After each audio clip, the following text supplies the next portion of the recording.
सर्व पत्रकारांना प्रथमतः माझा नमस्कार। आज आपणा सर्वांना या ठिकाणी बोलवण्याचं कारण एवढंच की गेले 4-5 दिवसापूर्वी आपल्या तालुक्याचे माजी आमदार यांनी त्यांच्या निवासस्थानी आपल्या सर्वांना बोलून माझ्या चांगल्या चाललेल्या कामकाजात डिस्टर्ब करण्याचं काम या ठिकाणी केलेलं आहे आणि वेगवेगळ्या स्वरूपाचे चुकीच्या माहित्या देऊन जनतेला संभ्रमित कशा पद्धतीने करता येईल, स्वतःचं अस्तित्व संपत चाललेलं आहे आणि ते अस्तित्व आता कशा पद्धतीने टिकवता येईल याचा केविलवाना प्रयत्न त्यांचा चालू आहे। त्यामुळे माझ्यावर काही चुकीचे आरोप त्यांनी या ठिकाणी केलेले आहेत। आमदार या नात्यानं त्याचं स्पष्टीकरण करणं हे माझं कर्तव्य आहे, परंतु तरीसुद्धा मला पहिल्यांदा सर्व पत्रकार बांधवांच्या समोर मी गेले 5-6 महिन्यात तालुक्यासाठी काय केलं आहे हे प्रथम सांगणं कर्तव्य आहे। त्यामुळं मी 23 नोव्हेंबरला निवडून आल्याच्या नंतर पहिल्या दिवसापासून नागपूर अधिवेशन असेल, मुंबईचं उन्हाळी अधिवेशन असेल, त्या माध्यमातून आपल्या तालुक्यातील अनेक प्रश्न मांडण्याचा प्रयत्न केला। त्यामध्ये महत्त्वाचे प्रश्न म्हणजे चाकण शिक्रापूर रस्ता, भीमाशंकर खेड रस्ता, त्यामध्ये आपला उरण पनवेल वांद्रा शिरोली शिरूर रस्ता, त्याचबरोबर आपल्या इंद्रायणीचं प्रदूषण असेल, ट्रॅफिकचा प्रश्न असेल, त्याचबरोबर पूर्व भागातील गावांना पाण्याचा प्रश्न असेल, पश्चिम भागातील लोकांना बुडीत बंधारे पुलकम बंधाऱ्याचा विषय असेल, नदी खालचे भीमाबा महानदीवरचे बंधाऱ्याचे नवीन बंधारे आणि दुरुस्ती असेल, डाव्या कॅनलचं लाईनिंग असेल, असे अनेक प्रश्न सातत्याने मांडले आणि त्या अधिवेशनाच्या माध्यमातून काही मंत्री महोदयांनी त्या ठिकाणी आश्वासन दिलं होतं की आपण त्यावेळेस आढावे घेऊन मीटिंग घेऊन तशा पद्धतीनं आपण त्यावर कामकाज करू। त्या अनुषंगानं पूर्व भागाच्या पाण्यासाठी ग्रामविकास मंत्री जयकुमार गोरे साहेब यांनी कनेर सरला त्या ठिकाणी मोठी मीटिंग लावली।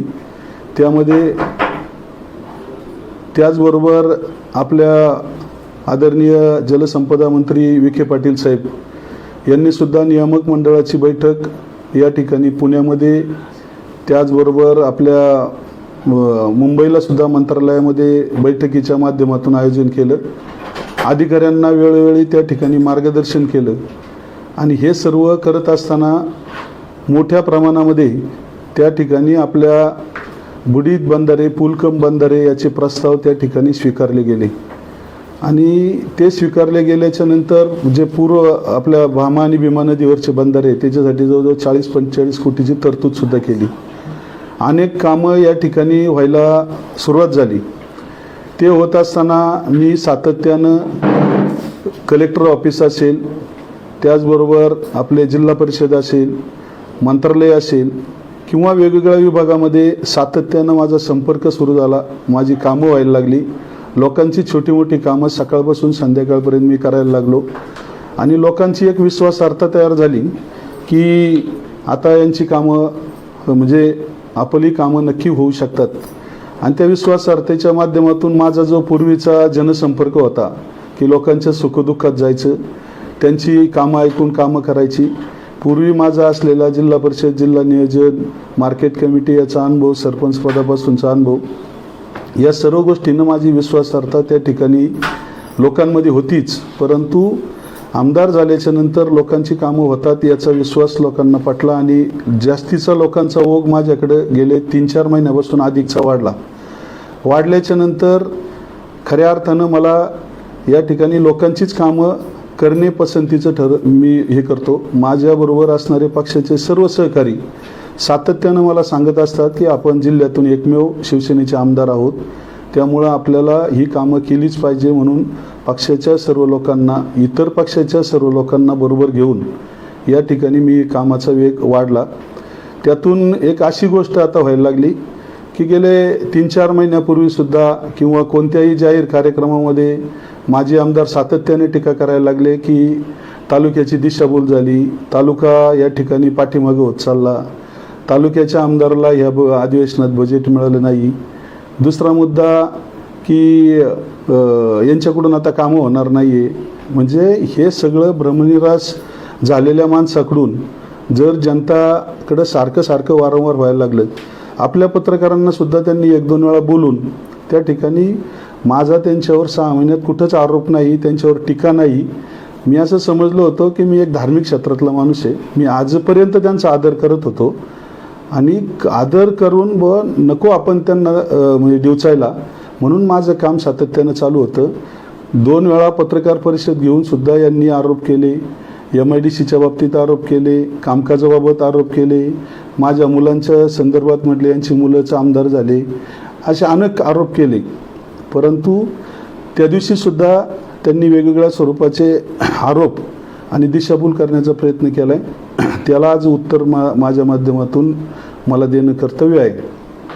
प्रथमतः खऱ्या अर्थानं जे आपल्या बजेट झालं महाराष्ट्र राज्याचं, तर मागच्या वर्षी 24-25मध्ये विधानसभा आणि लोकसभेच्या निवडणुका झाल्या. त्यामुळं मोठ्या प्रमाणामध्ये शासनाकडे पैसे नसताना सुद्धा मोठी कामं मंजूर झाली आणि आत्ता यावर्षी त्या कामांना 1 कोटीचं काम आणि त्याला 1,17,000 रुपये तरतूद झाली. मग मागच्या लोकांना जर द्यायला पैसे नाही आहेत, म्हणजे मागची एवढी मोठी कामं आहेत, कॉन्ट्रॅक्टरला द्यायला बिलांना पैसे नाही आहेत, तीच कामं अजून कॉन्ट्रॅक्टर चालू करेना, तर नव्यानं शासनाने ठरवलं की नवीन आमदारांना फक्त आपण बजेट देऊ. पण कालांतरानं नवीन आमदारांचं सुद्धा त्यांनी स्थगित केलं आणि बजेट हे जे बांधकाम मंत्री आहेत शिवेंद्रराजे, त्यांच्या मतदारसंघाला सुद्धा मिळालं नाही. तर आता आम्ही तर नवीन आहे, त्याच्यामुळं कोणत्याच आमदाराला, म्हणजे सत्ताधारी आमदाराला नाही मिळालं आणि विरोधकांनाही नाही मिळालं.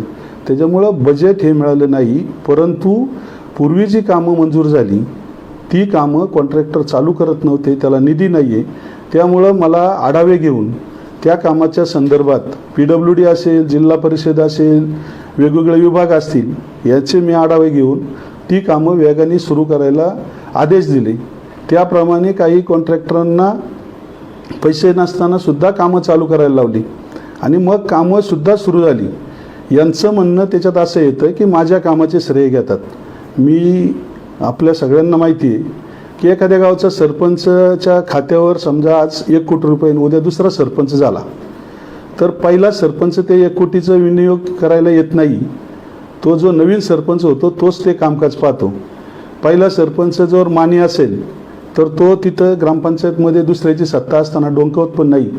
ज्या दिवशी यांना 52,000 मतांनी तालुक्यातल्या जनतेने घरी बसवलं त्यावेळेस यांनी आपलं समजून घ्यायला पाहिजे की आपली पात्रता काय आहे. आपण आता माजी झालो आहे, मग आता मी जर आमदार झालो आहे, मी आमदार झाल्याच्या नंतर मी माझ्या आमदारकीचे जे अधिकार आहेत ते वापरायला मी सुरुवात केली. वापरायला सुरुवात केल्याच्या नंतर यांना असं वाटलं की आपल्याला अधिकारी आता कुणीच विचारत नाही आहे आणि मग आता यांच्याकडं कॉन्ट्रॅक्टर जायना, यांच्याकडं अधिकारी जायना, यांच्याकडं लोक काम मागायला जायना आणि मग यांचा भ्रमनिरास झाला. आणि भ्रमनिरास झाल्याच्या नंतर माझ्या कामाचं श्रेय घेतात. मग 2019ला ज्यावेळेस हे पहिले निवडून आले त्यावेळेस सुरेश भाऊंची कामं वर्षभर चालू होती. यांना वर्षभरात 2019ला एकही काम आणता आलं नाही. आम्हाला हे कोणी सांगायचं? आणि मग मला एक सांगायचं आहे की मी 5-6 महिन्यात झालं आले तरीसुद्धा मोठ्या प्रमाणामध्ये चाकण शिक्रापूर रस्त्याचं काम आता GR निघाला आहे, लवकरच चालू होईल.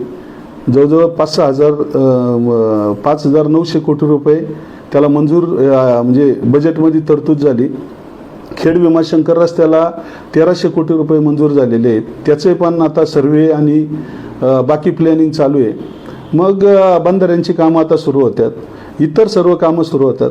आता हे परवा तुम्हाला म्हणतात की हे सर्वेक्षण मी पूर्वीच केलं होतं. मग इंग्रजांनी सुद्धा चासकामान धरणाचं सर्वेक्षण केलं होतं. इंग्रजांनी आता म्हटलं पाहिजे की बुवा नाही चासकामान मासखेड डावा कालवा आम्हीच केला.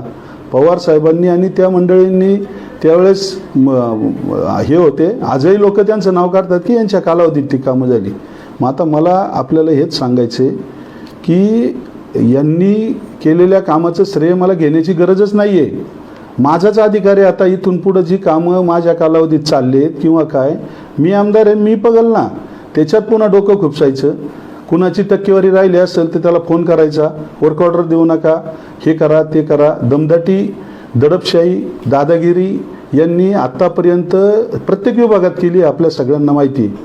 यांनी दुसरा प्रश्न केला की सरकारी कार्यालय आणि इतर ठिकाणून हे पैसे मागतात, यांना महिन्याला पैसे सुरू करतात। मी अद्यापपर्यंत कोणत्याही अधिकाऱ्याने सांगायचं की मी अशा पद्धतीने मी कामाच्या निमित्तानं प्रत्येक अधिकाऱ्याला सूचना करतोय, काम करून घेतोय। लोकांचे महसुली कामं असतील, हे कामं असतील, महसूल विभागात मी पाहिलं तर रोज आपल्याकडे आता लोक येतात। रोज लोक आल्याच्या नंतर त्यांचं कुणाचं लाईटचं काम असते, कुणाचं पाण्याचं काम असते, कुणाचं पोलीस स्टेशनचं काम असते, कुणाचं महसूलचं काम असते, अनेक वेगवेगळ्या स्वरूपाची कामं आहेत। मी ज्या ज्या ठिकाणी जमल त्या लोकांना न्याय द्यायचा प्रयत्न करतोय। एकतर मला महसूल विभागामध्ये असं एक गंभीर यंत्रणा आढळून आली की महसूल विभागामध्ये यांनी एवढा अनागोंदी कारभार अधिकाऱ्यांना धरून केलाय की कुळ कायद्याच्या जमिनी ज्या गावोगावी कोणाला तरी हाताशी धरायचं, कुठं कुळ कायदा लागलाय ते बघायचं आणि त्या कुळ कायद्याच्या माध्यमातून यांनी बऱ्याचशा जमिनी घेतल्याचा संशय। त्यातलं एक उदाहरण आता असं आहे की हा फेरफार आहे 2023चा।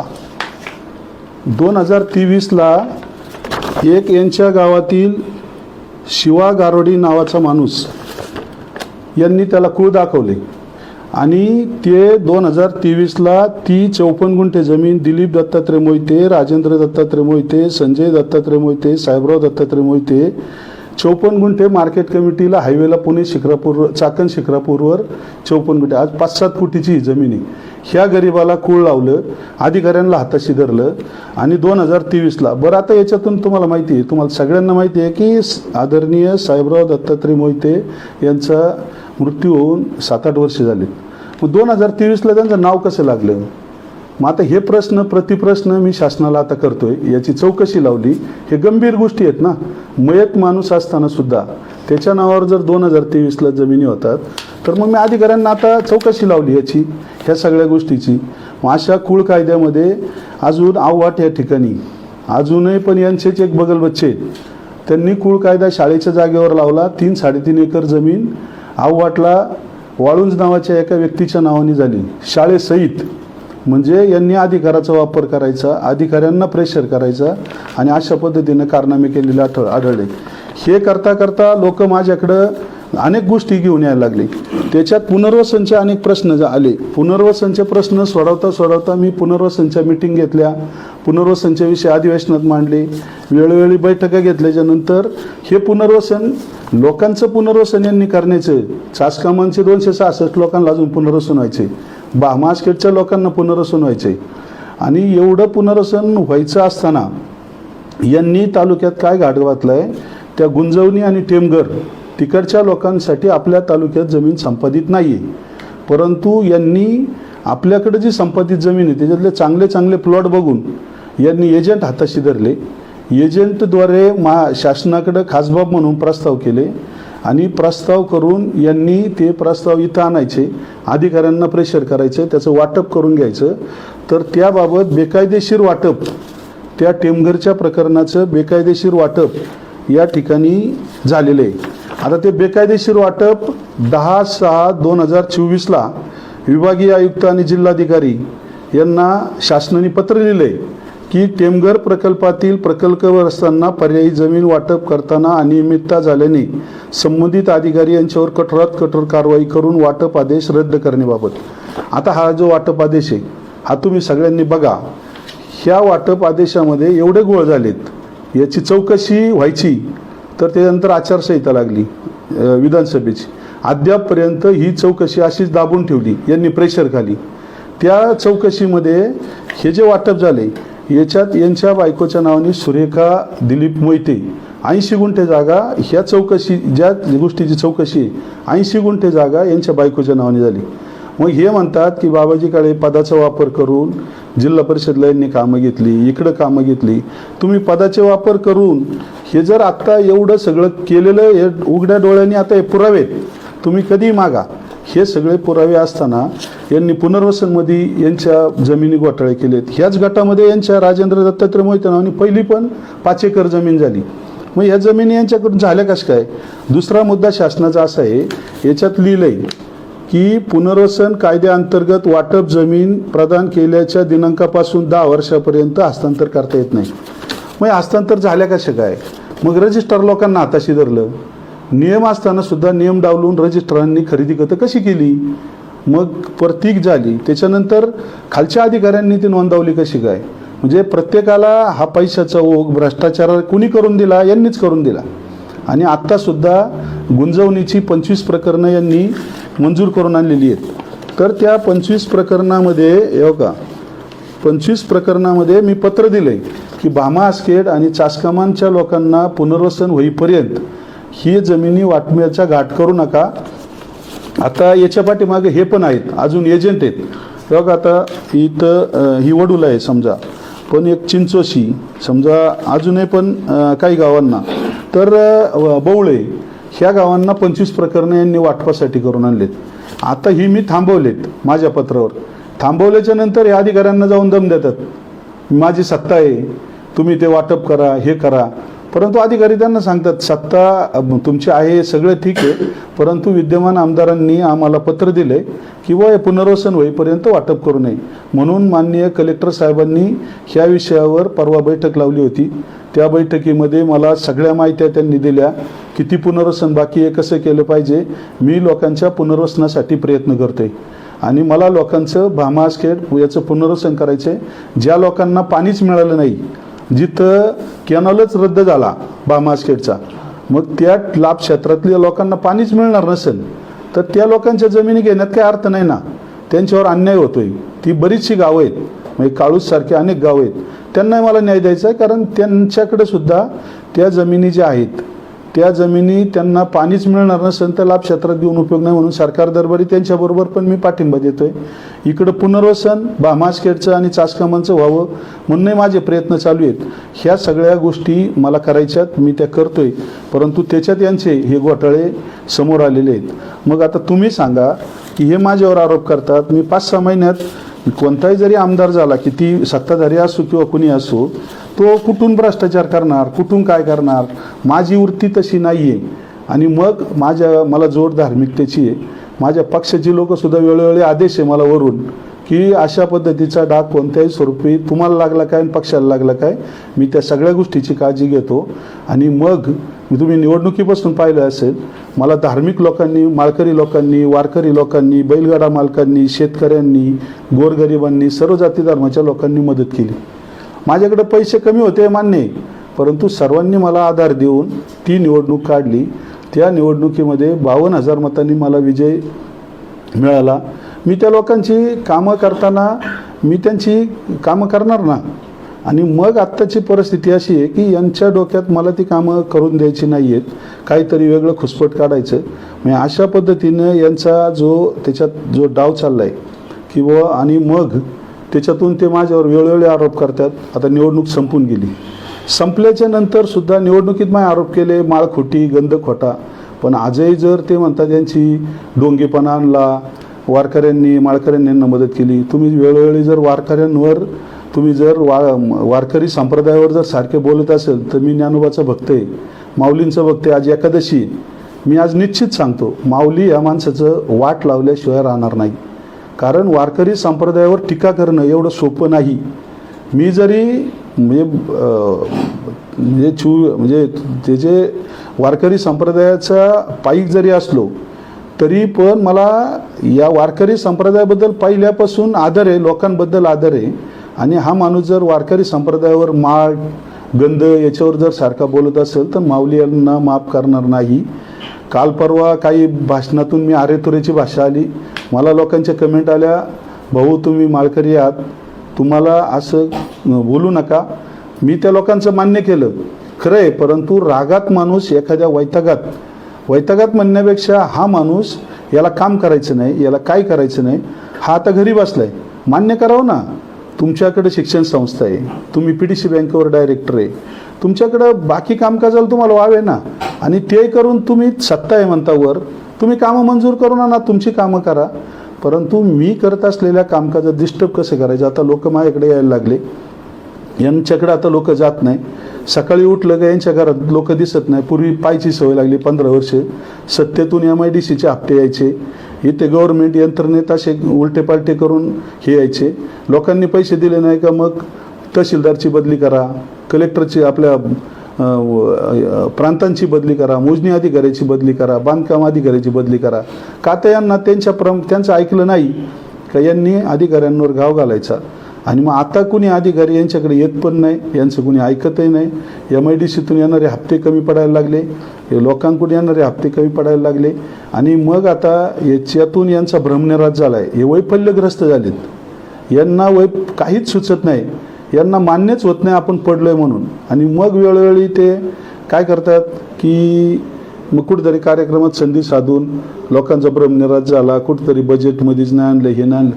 मी बघल ना, मला जर उद्या मला ह्या तालुक्याचं काम करायचं, मी पहिल्या दिवशी आश्वासन दिले की मी जरी विरोधातला आमदार असलो तर मला परमेश्वरांनी एक देणगी दिली की मी जिल्हा परिषदला विरोधात होतो, पण मार्केट कमिटीला विरोधात होतो, जिल्हा नियोजनला विरोधात होतो, पण वरिष्ठ पालकमंत्री असतील, संबंधित मंत्री असतील, जिल्हा परिषदचे अध्यक्ष असतील, अधिकारी असतील, यांनी माझी कामं केली ना. मी ह्या तालुक्यामध्ये तुम्हाला सगळ्यांना माहिती आहे, माझ्या सांडबोरवाडी काळूस गटात तर परिपूर्ण विकास केलाच, परंतु तालुक्याच्या कानाकोपऱ्यात सुद्धा मी कामं केली. आणि मग मी कामं केल्याच्यानंतर लोकांचा विश्वास बसल्यामुळं लोकांनी मला मदत केली. मी त्याबरोबर लोकांच्या सुखदुःखात पण राहिलो. आत्ता पण तेवढ्याच तडफडीनं मी लोकांच्या सुखदुःखात आहे. आणि मग मी ती कामं केल्याच्या नंतर जी कामं मला त्यावेळेस करता नाही आली ती कामं मी स्वखर्चाने, बैलगाडा घाटांना निधी नव्हते, त्यातले शेडला निधी नव्हते, त्यातल्या काही लोकांना, शेतकऱ्यांना जायला रस्ता नव्हता, काही ठिकाणी असे छोटे मोठे पानंद रस्ते नव्हते. मी त्या ठिकाणी पोकलँड लाव, लोकांचं सहकार्य घे, त्या स्थानिकांचं सहकार्य घे आणि ते विषय मार्गी लावले. त्यातले अनेक विषय माहिती आहेत. आता त्यातला मांजरेवाडीचा पूल, त्या लोकांना पलीकडे 350 एकर जमीन आहे, जायला रस्ताच नव्हता. ती सारखे माझ्याकडे यायचे आणि त्यांचं काम केलेली लोक, त्यांच्या पार्टीचे असणाऱ्या लोकांचं सुद्धा मी काम केलं. त्या लोकांनी स्वखर्च थोडा, काही पाईपला मी 3-3.5 लाख रुपये स्वतःचे दिले. त्यानंतर अलीकडं जे कॉन्क्रीट, तर त्या कॉन्क्रीटला काही लोकांनी, कोणी सिमेंटची मदत केली आणि त्या ठिकाणी जिल्हा परिषद मार्फत अप्रोच रोडला निधी पडला. मग आता मी तिथं स्वखर्चाने जर म्हणजे माझ्या मित्रांच्या सहकार्याने 3.5 लाखाचे पाईप, 2-2.5-3 लाखाचं तिथं भराव, कॉन्क्रीट याला मदत घेतली, तर मी स्वखर्चाने आणि लोकांच्या सहकार्यातून काम केलं. बोर्ड लावणारच ना. त्या ठिकाणी लोकांची किती सोय झाली, तिथं किती लोक वाहून जात होती, कोणाच्या महिला बिचाऱ्या खुरपणीला, काढणीला त्यांना इथं एवढा त्रास व्हायचा, शिरोलीकून जावं लागायचं. कौटकरवाडीला असंच एक पूल होतं, चाकणकडून आगरकरवाडी, पठारवाडीकडून कौटकरवाडी काळूसला जोडणारा फक्त 5 मिनिटं अंतराचा रस्ता होता. यांना 15 वर्ष करता नाही आला, यांच्याकडे सारखी लोक जायची. शेवटी मी त्या लोकांची, माझ्याकडे आलं सगळं गाव, एकत्र बसलो, त्यांनी काही मदत केली, मी पाईप आणि इतर काही मदत केली. आणि मग तो जवळजवळ 1 कोटी रुपयाचा इस्टिमेट असणारा पूल आम्ही लोकवर्गणी आणि आमच्या सगळ्या स्किलनी तो पूर्ण केला. आता घाटाची कामं केली, इतर कामं केली, लोकांना देणग्या दिल्या, कुठं मंदिराची कामं केली. मग हे सगळं करत असताना त्यांना माहिती आहे की बुवा याच कामांमुळे निवडून आले. आता लोकांना असं सांगतात की यांनी त्या कामावर बिलं काढली. मी जर कौटकरवाडीचा पूल आहे, ह्या पुलावर कुठलं बिल काढलं असलं तर तुम्ही कुठेही चौकशी करा. माझ्या व्यतिरिक्त तुम्ही पत्रकार आहात, कोणत्याही विभागाकडे जा की कौटकरवाडी पुलावर बिल काढले का किंवा काय. हे परवा सांगतात त्याची बिलं काढली. घाटाला निधी देता येत नाही, घाटाला लोकांनी सहकार्य केलं आणि माझं सहकार्य ते घाट झालेत, मी त्याच्यावर पैसे कसे काढेन. हे म्हणतात की यांनी पूर्वी स्वखर्चाने म्हटले आणि आता बिलं काढतात. माझ्या हातून सरकारी म्हणजे जनतेचा पैसा येतो, आमदार निधी असेल किंवा इतर निधी असेल, जनतेचा पैसा आहे. जनतेने मला तो म्हणजे अधिकार दिला आहे. मी अशा वावग्या ठिकाणी किंवा स्वार्थासाठी तो कधीच वापरणार नाही आहे. यांना स्वप्न का पडतात तर यांनी कधी खर्चातून रुपडीचं काम केलेलं दाखवा ना. यांना हप्ते येत होते, टक्केवारी येत होती, यांच्या कंपन्याचे पैसे येत होते, यांचं सगळं एवढं होतं. 15 वर्ष आमदार येते. मग एवढा सत्तेच्या जोरावर यांचा आर्थिक ओघ एवढा होता. कधी कोणाला 10 रुपये देणगी दिली, कुठं वर्गणी दिली, कुठं एखादा बैलगाडा घाट स्वखर्चाने करून दिलाय, कुठं पानंद रस्त्याला पोकलँड पाठवलंय, कुठं एखादा पूल स्वखर्चाने केलाय, काहीच केलं नाही. आणि मग यांना आता असं वाटतं की नाही, या माणसाचं क्रेडिट ह्या स्वखर्चाने केलेल्या कामामुळं वाढलेले आहे, माळकऱ्यांमुळे वाढलेले. मग तो माळकऱ्यांवर टीका करतो, स्वखर्चाच्या केलेल्या कामांवर टीका करतो. आणि मग मला यांना एक सांगायचं आहे की तुम्ही असं टीका करून, ठीक आहे, मी आज ते उत्तर देण्यासाठी पत्रकार परिषद घेते. याच्यानंतर यांनी किती आगपाखड केली तर मला उत्तर देण्याची गरज नाही. मला लोकांचं काम करायचं, मला वेळ घालवायचा नाही. आज जरी 3-4 दिवस हे केलं तरी लोकांच्या प्रतिक्रिया मी ऐकत होतो. परत 2 वेळा मी सोडून दिलं. परंतु आता या व्यक्तींनी डायरेक्ट मर्मावरच बोट ठेवलं. यांना ढवळ्या दिवसा स्वप्न पडायला लागली की पोटनिवडणूक लागते काय. अहो, पोटनिवडणूक कधी लागती? जर एखाद्याने गंभीरतेच्यामध्ये प्रतिज्ञापत्रामध्ये चुका केल्या किंवा एखादी प्रॉपर्टी लपवली किंवा त्याच्यावर असणारे गुन्हे लपवले किंवा काय केले. तुमच्याकडे प्रॉपर्टी भरपूर आहे, तुम्ही तुमच्या प्रतिज्ञापत्रात मी डोकावलं पण नाही. तुमच्यावर गुन्हेसुद्धा अनेक आहेत. 302 सारखे यांच्यावर गुन्हे आहेत. मी त्यांचं प्रतिज्ञापत्र सुद्धा तपासलं नाही, किती गुन्हे यांनी दाखल केलेत आणि काय केलेत. आपल्याला मी चांगल्या मार्गाने माझं प्रतिज्ञापत्र भरलं. माझ्याकडे जेवढं कर्ज आहे तेवढं, माझ्या बायकोच्या मुलांच्या नावावर असणारी जमीन, मी त्याच्यात कोणतीच तफावत नाही आहे. माझा कुठलाही 2 नंबरचा धंदा नाही आहे. फक्त 1.5 कोटी तर मधला अंश राहिला, अर्थमॅटिक चूक येते, 15 कोटी दिसायला लागले. हे म्हणतात यांचं उत्पन्न नसताना 15 कोटी कर्ज कसं दिलं. तर मला यांना ते उत्तर देण्याची गरज नाही आहे. यांनी जे इलेक्शन पिटिशन दाखल केले हे स्वतःच वेडे आहेत, वेडे झालेत आणि वेडे आहेत. यांना जर एवढा स्ट्रॉंग हे असता त्यांनी स्वतःच्या नावाने ते इलेक्शन पिटिशन जर होतंच यांच्याकडे तर 45 दिवसाचा अवधी होता. 45 दिवस यांना सुचलं नाही. कोणतरी म्हटलं असं, अहो आता मुदत संपली. 45व्या दिवशी यांनी शांताराम देशमुख नावाच्या माणसाला पाठवलं आणि 46व्या दिवशी ते दाखल केले. म्हणजे मुदत बाह्य ते एक अर्ज त्यांनी तिथं अपील केलं आणि त्या अपिलाला कसलाही आधार नाही आहे. आधार नाही आहे म्हणण्यापेक्षा मुळात त्याच्यात मेंटेनेबल मुद्देच नाही आहे. 7/11 खाली आम्ही त्याच्यावर अर्ज केलेला आहे की हे चालवण्यालायक नाही आहे, ते उडव. आता 10 तारखेला यांना अजून त्याच्यावर यांचं म्हणणं सुद्धा मांडता नाही आलं. 10 तारीख आहे आत्ता. यांना म्हणणं सुद्धा आत्ता 4 महिन्यात, 4.5-5 महिन्यात म्हणणं सुद्धा देता आलं नाही. यांच्याकडे काहीच नाही आहे. याचा अर्थ माझ्या पण काही नाही ना चुकीचं.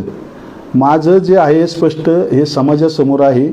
मी जर लोकांच्या मध्ये रोज असेल तर मी चुकीचं काम करायला कधी जाणार. हे म्हणतात बँकेचे हप्ते भरले नाही आणि कोर्टात जातात.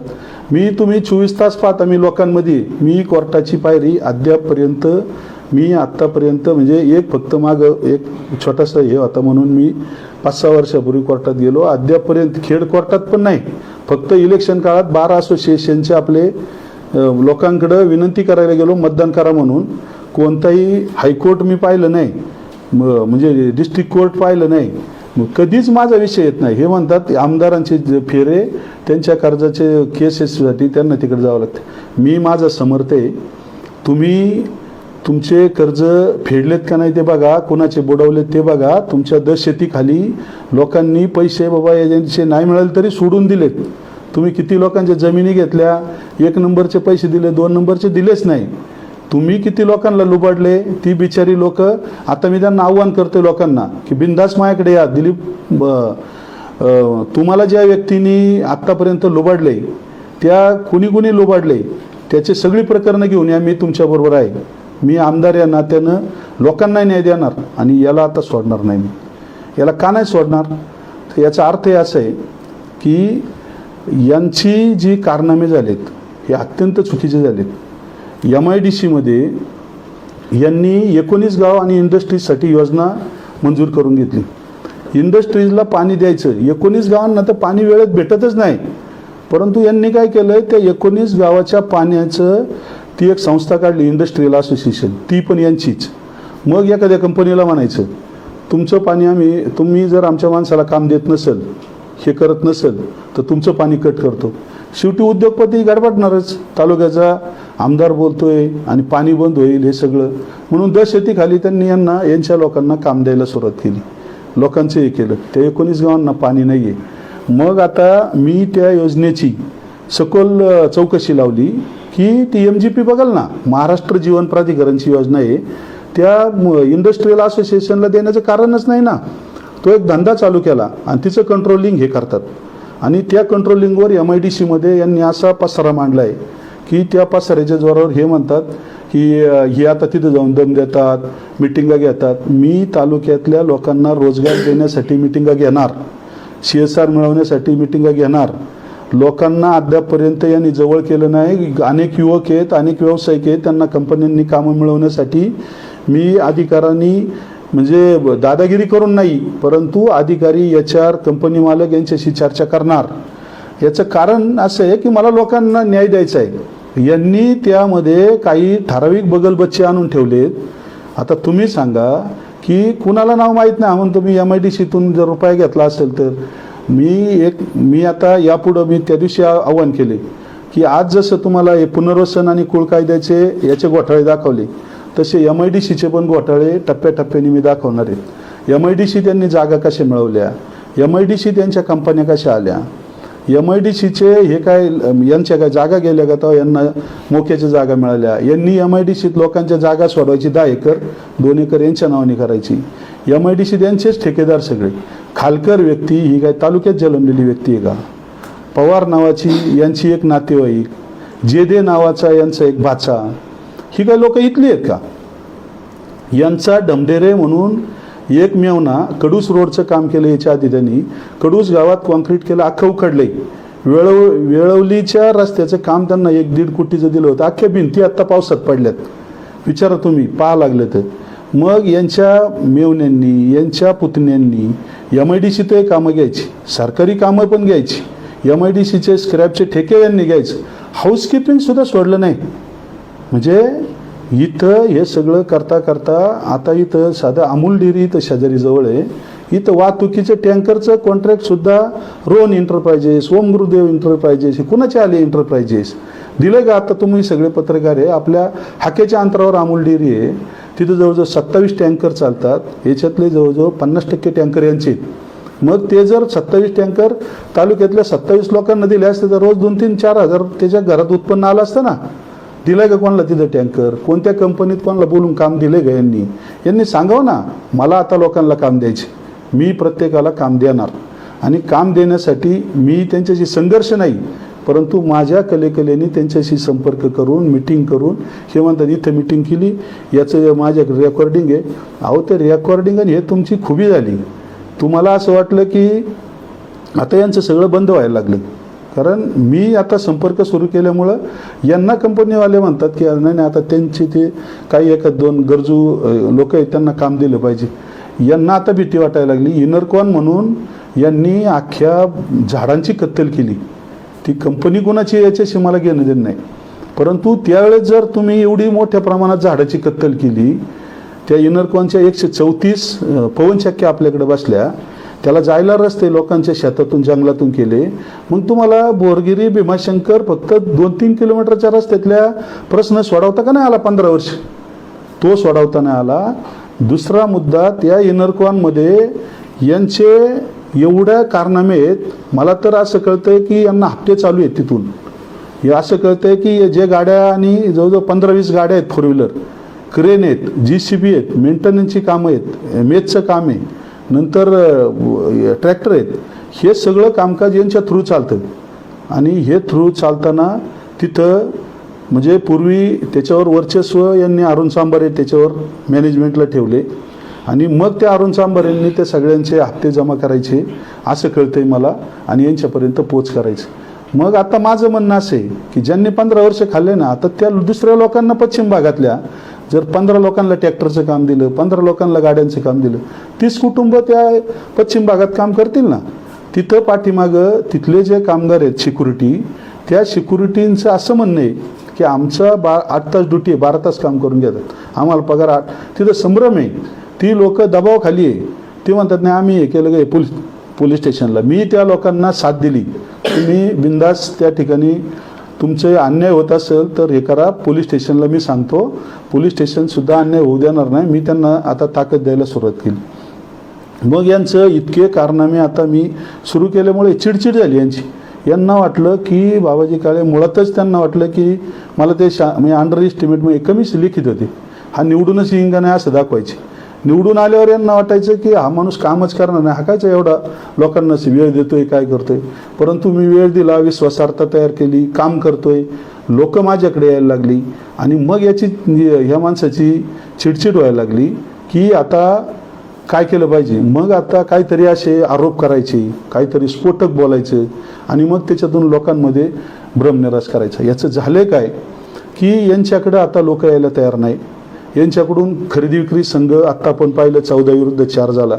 मार्केट कमिटी आमच्या सगळ्या सर्वपक्षीयांनी एकत्र आलो ती केली. आमदारकी यांची गेली. भविष्यात पीडीसी बँक पण जाणार यांची. आणि भविष्यात यांच्याकडं जे काय आहे आणि यांचं स्वतःचं अस्तित्वसुद्धा हे जे हे सगळं उभं केले. तुम्ही सांगा, एक भिगारी माणूस, गौंड्याच्या हाताखाली काम करणारा माणूस, ठीक आहे गावाने तुम्हाला सरपंच केलं, पण सरपंच करताना कोणाच्या खांद्यावर कुऱ्हाड ठेवली आम्हाला पण माहिती आहे. तुम्ही सरपंच झाले, दादागिरीची सवय तेव्हापासून लावली. ज्या आप्पांनी, नारायण आप्पांनी तुम्हाला शिकवलं त्यांच्या विरोधात सुद्धा आरोप केले. ज्या स्वर्गीय साहेबराव सातकर पाटलांनी तुम्हाला याच्यात राजकारणात इथं संधी दिली त्यांच्यावरही आरोप केले, त्यांच्या संस्थावर आरोप करताय. ज्या साहेबराव बुट्टे पाटलांनी शिक्षण संस्था काढून गोरगरिबाला न्याय दिला त्या संस्थेत सुद्धा तुम्ही आरोप करताय. ह्या सगळ्या संस्थांना तुम्ही त्रास देताय. मग तुम्ही जर या सगळ्यांना त्रास देत असेल, तुम्हाला ज्यांनी बोटाला धरून राजकारणात आणलं म्हणता, नारायण आप्पाच्या दशकिऱ्याला म्हणले त्यांच्या बोटाला धरून मी राजकारणात आलो, मग साहेबराव आप्पांना म्हणले मी बोटाला धरून राजकारणात आलो.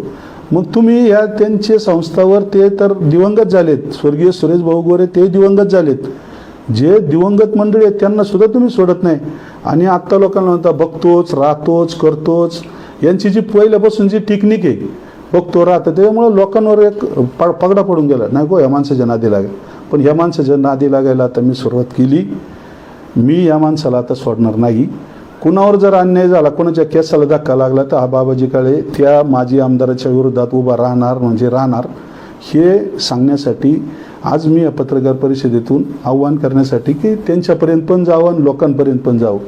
लोक आजही यांच्याकडे नाही आहेत.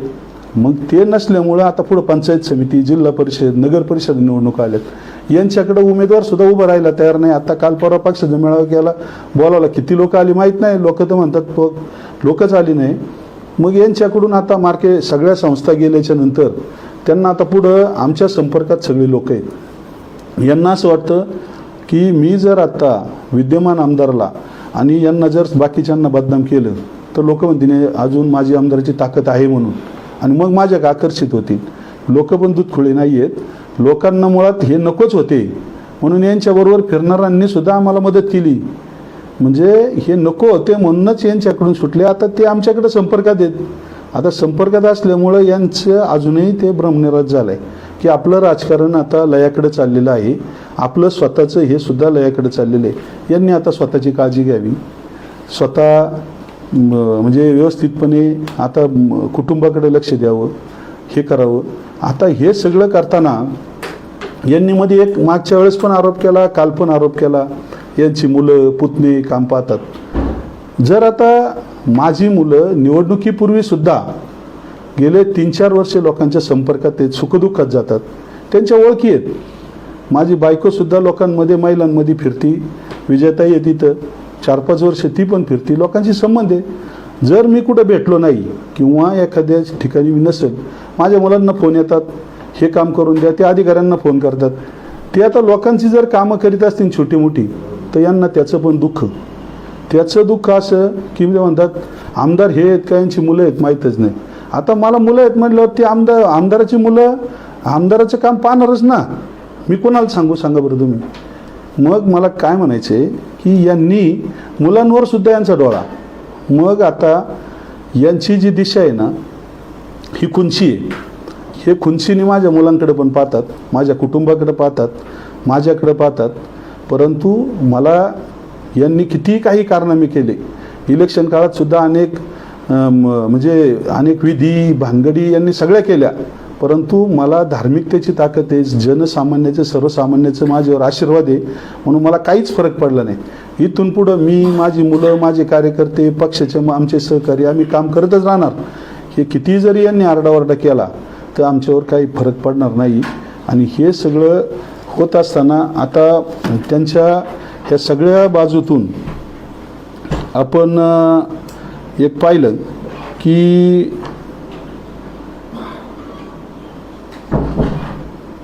हे म्हणतात की कामाचे श्रेय यांनी घेतलं. तुम्ही आता पत्रकार आहेत, मी कोणत्या कामाचं कुठं भूमिपूजन केल्याचं तुम्हाला कळलं, कुठं काय हे कळलं? मी कोणत्याही कामाचं यांच्या श्रेय घ्यायला मला वेळ पण नाही आहे, मला लोकांमध्ये जायला पण वेळ नाही आहे, आपलं म्हणजे लोकांमध्येच माझा वेळ पूर्ण जातो आहे.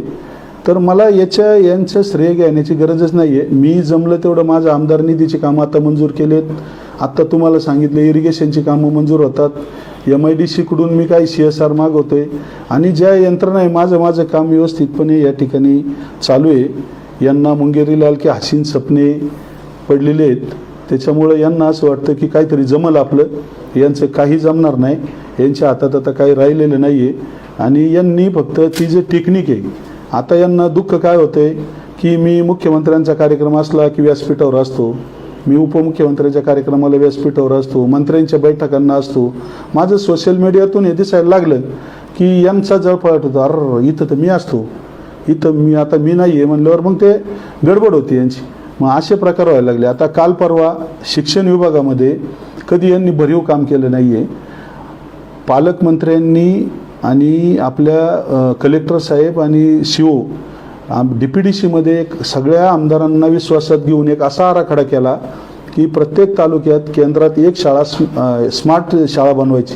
आपल्या तालुक्यातल्या 35 शाळांसाठी जवळजवळ 25 कोटी रुपये आपण त्या ठिकाणी सातत्यानं पाठपुरावा केला. त्यामध्ये पालकमंत्री महोदय अजित पवार यांनी सहकार्य केलं, कलेक्टर साहेबांनी मदत केली, CO साहेबांनी मदत केली आणि आपल्या त्या तालुक्यामध्ये 35 शाळा आता एकदम चांगल्या शाळा होणार आहेत परिपूर्ण. मग त्याच्यात नवीन इमारती असतील, कंपाऊंड असेल, इतर सगळ्या गोष्टी असतील. ह्या सगळ्या गोष्टीची त्याच्यात तरतूद आहे. त्यामुळं जिल्हा परिषदच्या शाळेकडे कसा लोकांचा ओघ होईल याच्यासाठी मी काम करतोय. मला तालुक्यात आता लोकांची कामं करायचे, DPDCच्या माध्यमातून पण भरपूर पैसे मिळतील.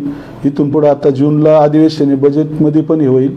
आता अनेक विषय आहेत, आरोप मला करायचे नाही, परंतु हे म्हणतात नगर परिषदेमध्ये मी एवढं केलं, हे केलं. चाकण, खेड, आळंदी 3 नगर परिषदेचा कचऱ्याचा प्रश्न यांना सोडवता आला नाही. 3ही नगर परिषदेत लोकांना अजून शुद्ध पाणी मिळत नाही, ड्रेनेजचे प्रॉब्लेम तसेच आहेत. मग यांनी नक्की विकास काय केला? हे म्हणतात मी एवढ्या कोटीचा विकास केला. मग आता 3ही नगर परिषदेचा कचरा, पाणी, ड्रेनेज तसंच आहे. पूर्व भागाला पाणी दिलं नाही, पश्चिम भागातले बुडीत बंधारे बांधले नाही, बंधाऱ्यांच्या दुरुस्त्या केल्या नाही आहेत. रस्ते तुम्ही 6 महिन्यात काय माझ्यामुळं खड्डे नाही पडले. तुम्ही तालुक्यात बघा, रस्त्यांना एवढे खड्डे पडलेत की याचा अर्थ आहे निकृष्ट दर्जाची कामं झाली. म्हणजे मग यांचेच कॉन्ट्रॅक्टर होते ना, निकृष्ट दर्जाची कामं झाली तर यांचेच कॉन्ट्रॅक्टर होते. आणि मग आता त्यांनी आरोप कोणावर करायचे तर आमदारावर आरोप करायचे. मग आता तुम्ही सगळं जर पूर्वी केलेलं तुमचे जे चुका आहेत त्या मला आता सुधारल्या पाहिजे ना. शेवटी तालुक्याला आपण आश्वासन दिले, मला रस्ते असेल, पाणी असेल, लाईट असेल, या पूर्व पश्चिम भागाची कामं असेल, इंद्रायणीचं प्रदूषणमुक्त असेल, ही सगळी कामं करायची आहेत. लोकांना रोजगार द्यायचा आहे. आपल्या तालुक्यात MIDC शान आहे आणि ती MIDC वाढली पाहिजे, टिकली पाहिजे आणि तिची भरभराट होऊन तालुक्याचा भरभराट व्हावा म्हणून पण प्रयत्न चालले. पुन्हा या ठिकाणी विमानतळ गेलेलं कसं येईल याच्यासाठी मी वरिष्ठांशी प्रयत्न करतोय. आपला शिरोली वांद्रा कर्जत रस्ता कसा होईल याच्यासाठी प्रयत्न करतोय. MIDC 5व्या टप्प्यातल्या लोकांना कुठं अन्याय होतो ते त्याच्यासाठी न्याय देतोय. आणि ह्या सगळ्यातून हे म्हणतात भ्रष्टाचार, पण भ्रष्टाचार यांनीच केला आहे. तो भ्रष्टाचारमुक्त तालुका करण्यासाठी माझे प्रयत्न चाललेत. मी कुठेही या ठिकाणी तुम्हालाही कुठं जाणवलं किंवा यांच्याकडून चूक होती तर पत्रकार म्हणून निश्चित तुम्ही आम्हाला विचारू शकता. आणि पक्षाची लोक तर वेळोवेळी आता इथं उपजिल्हा प्रमुख आहेत, जिल्हा संघटिका आहेत, तालुका प्रमुख आहेत, शहर प्रमुख आहेत, पक्षाची इतर सगळी लोक वेळोवेळी आम्ही आढावा घेत असतो. त्यांचं पण मार्गदर्शन सातत्याने होत असतं आणि आम्ही सगळी मंडळी लोकांच्या सुखदुःखात आणि कामं पण करतोय. त्याच्यामुळं मला तरी वाटतंय की आमचं चाललेलं कामकाज हे चांगलं चाललेलं आहे. भविष्यात सुद्धा आम्ही चांगलं कामकाज करू. दुसरा मुद्दा असा की यांना जी स्वप्न पडलेत ही स्वप्नच राहतील. त्यांनी उलट तालुक्यासाठी काहीतरी चांगलं काम करावं. मला तुम्ही आता वारकऱ्यांवर इथून पुढं जर बोलले, इतर माझ्या स्वखर्चावर बोलले, माझ्या कुटुंबावर बोलले किंवा याच्यावर बोलले तर तुम्हाला किती काय बडबड करायची ती इथून पुढं करा. मला इथून पुढं तालुक्याचं काम करायचं आहे. तुम्हाला जरी कितीही बडबड केली तर इथून पुढं मी तुम्हाला उत्तर द्यायला आता मोकळा नाही. आता तुम्ही जे संभ्रम केलेत की याच्यात पोटनिवडणूक वगैरे लागेल. न्यायदेवतेवर माझा विश्वास आहे. मुळात तुमचं ते अपीलच स्वीकारलेलं नाही आहे. ते आता तुमचं 7/11 खाली रद्द होणार आहे आणि ते तुम्ही केलेलं नाही आहे, ते शांताराम देशमुख नावाच्या माणसाने केलेले आहे. त्यामुळे तुम्ही पत्रकारांना खोटी माहिती देऊ नका. अशा पद्धतीचं चुकीचं माझं आर्थिक अनियमित कारभार कुठंच नाही आहे. उलट तुम्ही माझ्यावर ईडी तपासण्या होतील असं म्हणले. तुमच्याकडे एवढी संपत्ती आहे की त्याच्यावर ईडी लावण्यासाठी उलट मी प्रयत्न करणार आहे. आता तुमच्या चौकशा आता मी सुरू केलेल्या आहेत. प्रत्येक ह्याच्यात आता तुमचे प्रत्येक ठिकाणचे घोटाळे, तुम्ही कोणकोणत्या आत्ता तालुक्यामध्ये इंडस्ट्रीजमध्ये झालेले आत्तापर्यंत खून, शेलपिंपळगाव गावात झालेल्या 2 दुर्घटना, ह्या सगळ्या घटनांमध्ये तुमचा समावेश आहे असं लोकांचं म्हणणं आहे. ते मी बाहेर काढतोय. त्याच्यामुळं तुम्ही केलेले घोटाळे, तुम्ही पुनर्वसनच्या गुंडाळलेल्या जमिनी, तुम्ही केलेल्या लोकांवरचा अन्याय मी शोधते आणि इथून पुढं लोकांना न्याय देऊन तुम्हाला या ठिकाणी पुढची जागा तुमची कुठं असेल हे परमेश्वरच ठरविल. एवढंच मला या निमित्तानं सांगायचं आहे. आज आपण सगळेजण आलात. आमचे जे पक्षाचे पदाधिकारी आहेत यांचं 2 मिनिटात काय म्हणणं असेल तर ते थोडं ऐकून घ्यावं. विमानतळासंदर्भात सांगायला काय